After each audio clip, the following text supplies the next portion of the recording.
mislim, svakako nećeš izaći iz prve runde, ali ajde, eto, da vidiš da se ne plaši. Eto, moja prognoza je svakako će biti prva runda ili sredina druge runde, kraj. Sad, meni je iskreno jedino žao tu, u toj situaciji, što neću moći da ga nokutiram 5-6 puta. Znači ja bih volio da mogu da ga nokutiram, da on ustane pa opet da ga nokutiram, pa opet ustane pa opet da ga nokutiram.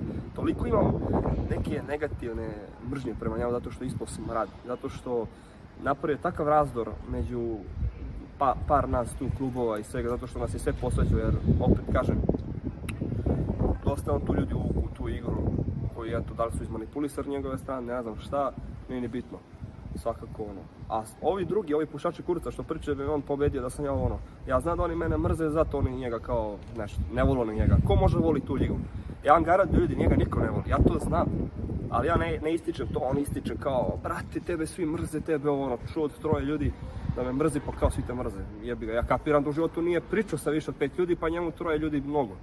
A meni mnogo ljudi šalje poruka, evo sad ćete vidjeti, siguran sam da će sad imati mnogo komentara, bit će ovih lažnih profila koje pravi on ja sam imao informaciju da on napravio 50 lažnih profila, da on komentariš non stop, prihvati meč s Janičićem, Bojković Sava, ovo ono, tako da, to je jako smešna priča i jako je smešno to što on radi. Eto sad kaže da je na Tajlandu, full radi sve, udara kolenima, čak sam vidio da odgovorio na komentar da hoće da radi meč.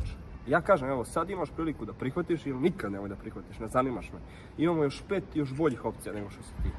Ali eto, region želi taj meč, sam si želeo taj meč, ja želim taj meč, ja želim da te userem.